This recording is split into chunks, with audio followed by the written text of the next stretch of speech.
intervenants ont essayé de nous exposer. Ma question est donc très simple.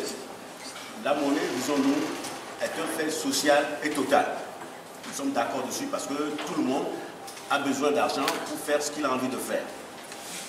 Pourquoi donc, depuis le 21 décembre 2019, où un président de la République a dit qu'il a écouté les peuples africains, aucun ministre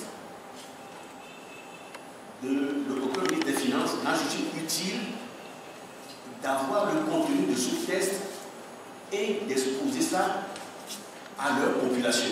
Puisqu'on a écouté les populations et on a dit certaines choses.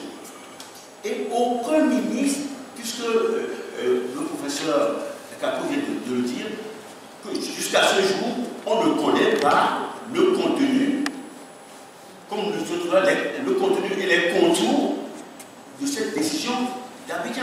Alors, en plus de la mauvaise gouvernance, on ne peut même pas donner les informations. Merci. L'exercice de ce matin me conforte. Et il doit être le premier même à le constater. Parce qu'en réalité, qu'est-ce qui se passe? Lorsque vous maintenez, ou bien lorsqu'on maintient des peuples dans l'obscurantisme, qui ne comprennent rien, et ils cherchent toujours à fabriquer des contenus ou des explications aux questions qui peuvent se poser. Et alors, après, on ne peut pas leur dire non, mais écoutez, vous ne connaissez rien, vous êtes tarés, etc. Non. Nous sommes tous d'accord aujourd'hui que la monnaie est un fait social. On ne peut pas laisser seulement les experts parler de la monnaie. Puisque la monnaie, c'est moi qui l'utilise. Pour acheter quelque chose, je sors de la monnaie. Je dois savoir cette monnaie-là, est-ce qu'elle est juste? Comment est-ce qu'on la garantit? Mais je peux vous assurer, j'ai fait également des études, ou bien même un peu d'études. Mais jusqu'au doctorat, moi je ne savais pas que nos pays avaient 50% de leurs réserves au trésor français. Alors voyez-vous, quand après médecin que je suis, je découvre que c'est comme ça, je vais chercher à expliquer. Voilà ce qui a fait que depuis un certain moment, eh bien la jeunesse africaine est montée au créneau pour dire non, nous ne pouvons plus nous comporter comme en 1960. Nous aussi, nous avons été aux mêmes écoles que les Blancs, mais au moins, essayons de comprendre et d'expliquer. Et c'est là où je dis à M. Khalif que j'admire beaucoup et qui nous aide à comprendre un certain nombre de choses, qu'en réalité, oui, au plan intellectuel, au plan structurel, ceux qui maîtrisent la monnaie peuvent nous parler, mais il y a la composante sociale qu'il ne faut pas négliger. Maintenant, pour ce qui concerne les questions que j'allais poser, moi je vais retourner la question au ministre Kapo, parce qu'il est aussi le mieux placé pour nous dire. Il nous a posé un certain nombre de questions. Nous n'avons pas matière à répondre.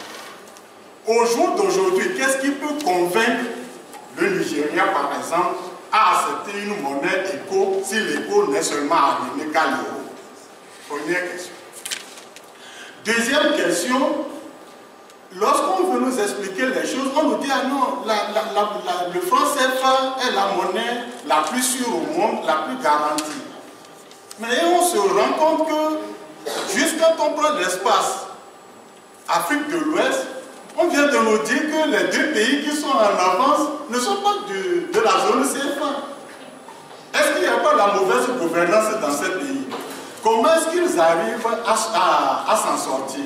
Comment peut-on expliquer que le Nigeria, avec son naira qui fluctue autant, est devant l'Afrique du Sud, devant le Maroc, devant tous les pays maghrébins économiquement? Donc je crois que le discours doit être aussi un peu nuancé. C'est là où je peux rejoindre M. Khalif sur les questions de gouvernance. Mais les questions de gouvernance ne suffisent pas. Pour conclure, je suis heureux de constater que nous avons des experts qui peuvent valablement parler de la monnaie. Parce qu'entre intellectuels, comment se fait le déchirement?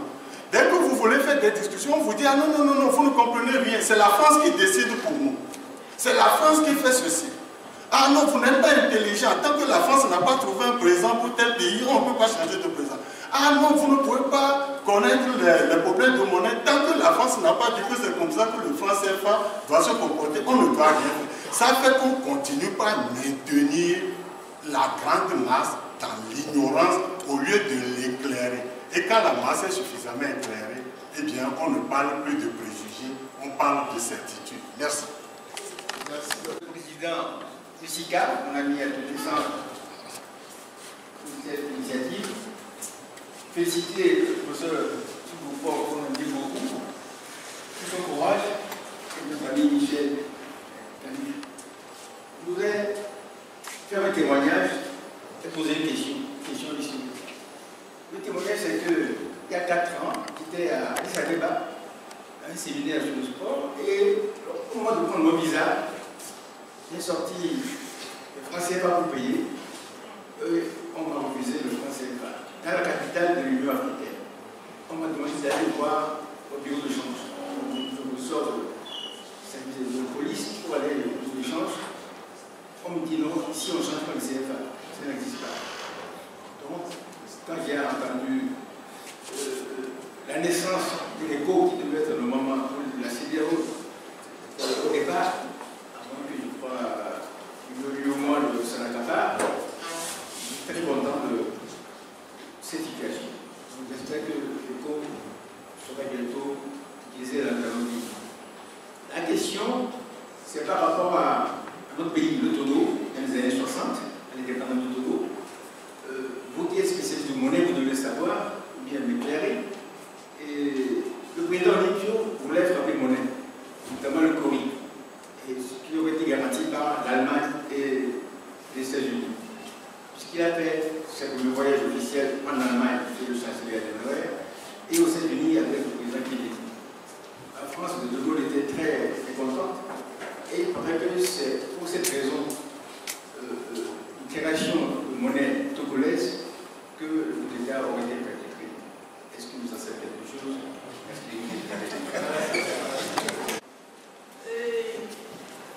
Moi, j'ai une petite question à poser. Et ma question s'adresse à M. Khalifo. Dans son développement, il a cité 6 vices de mauvaise gouvernance de nos pays africains. Dans son développement, complété par le développement du deuxième panéliste, M. Kakon Boufort, est-ce que M. Khalif ne pense pas qu'il faut ajouter aux 6 vices qu'il a nommés ici l'influence des pays colonisateurs sur nos chefs d'État africains? Je pense qu'il fallait ajouter un 7e vice qui est l'influence des pays colonisateurs sur nos chefs d'État africains. Merci, madame. J'en ai terminé. Chez vous, quelle est produite? C'est chez vous que se tient la réunion d'octobre des ministres des Finances de la zone franc. C'est vous qui publiez le rapport de la zone franc. C'est la Banque de France qui publie le rapport annuel de la Banque de la zone franc. Donc il y a une co-tutelle. Maintenant que Macron dit je coupe le cordon ombilical, les prochains mois vont nous permettre de savoir s'il était sincère. Qu'est-ce de crédibilitoire? Qu'est-ce de crédibilité? Serons-nous capables de mettre en place une monnaie pour l'ensemble des 15 États africains? C'est l'agenda des 20 prochaines années. Et c'est pour ça que, vous voyez, M. Khalif et moi, on converge puisqu'on ne diverge. Pour une raison simple. M. Khalif a beaucoup plus d'expérience de vie que moi. Et il nous dit qu'à cause nos pays sont mal gouvernés, on ne va arriver à rien. Donc gardons l'héritage colonial qui est le CFA et faisons en sorte qu'on puisse l'améliorer un peu.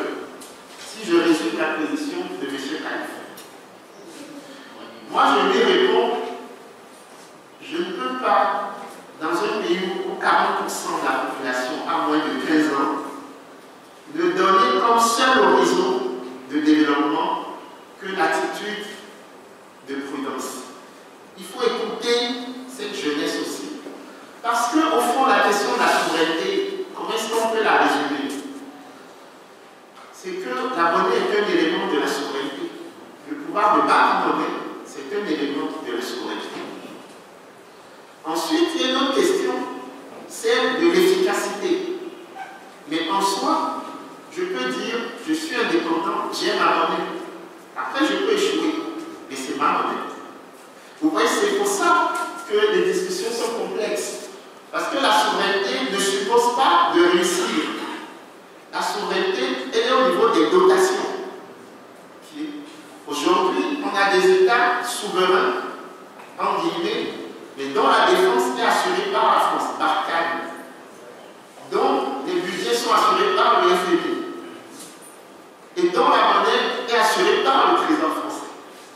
Donc, face à ça, vous avez une demande de ce que j'appelle de souveraineté très forte, qui émane de notre jeunesse. Donc, qu'est-ce que vous proposez à cette jeunesse qui est en forte demande d'émancipation? Vous voyez? C'est pour ça que cette affaire est une affaire éminemment générationnelle. Ce que les jeunes nous disent, c'est que vous, nos aînés, vous avez échoué. Vous avez échoué parce que vous n'avez pas rempli la mission de transformation sociétale. Vous avez logé, vous avez épousé les bottes du colonisateur. Quand j'ai eu à dire que le gouverneur de la BCEAO touchait 30 000 € par mois, net d'impôts pendant 14 mois, que même la cuillère qu'il utilise est payée par la BCEAO, alors que chaque femme de ménage au Togo a 30 € par mois, donc le gouverneur gagne 1000 fois plus pour assurer une mission de service public. Ça, c'est la responsabilité éthique de l'élite vis-à-vis d'une population qui souffre et qui meurt de faim. Là, c'est quelque chose qui me paraît fondamental. Si notre élite ne se rend pas compte qu'elle est au cœur d'un processus qui est... Mais il faut voir qu'on n'est pas respecté, les amis. Nulle part au monde, nous ne sommes respectés. Nous avons nos costumes cravate, nos titres ronflants, mais nous ne sommes pas respectés. N'importe quel petit asiatique en jean est plus respecté à Paris que l'Africain le plus cravaté qui soit. Pour une raison simple, nous véhiculons la puissance de nos continents.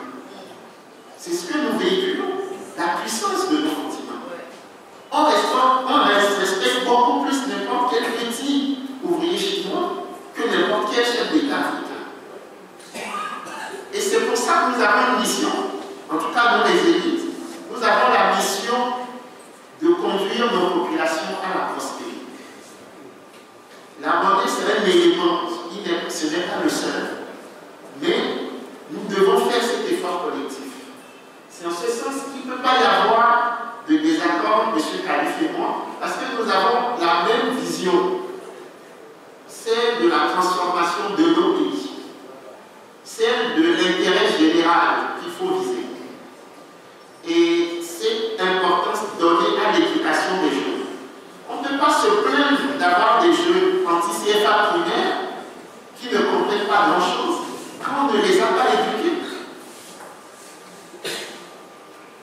Si vous n'éduquez pas votre enfant, est-ce que vous pouvez demain l'accuser d'être impoli? C'est la même chose sur la monnaie.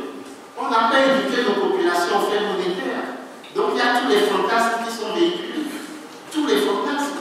Mais c'est de notre faute. Pour entrer à la BCEAO, vous voyez, c'est très compliqué. Les badges, les trucs, tout le monde est bien habillé, je veux dire. Bon, ça fait peur. Non, on a des banquiers, mais quand vous allez dans votre banque, c'est votre argent, mais c'est comme si vous alliez supplier le banquier. Mais c'est votre argent. Et nous, ça, c'est nous qui avons fait l'école, ça.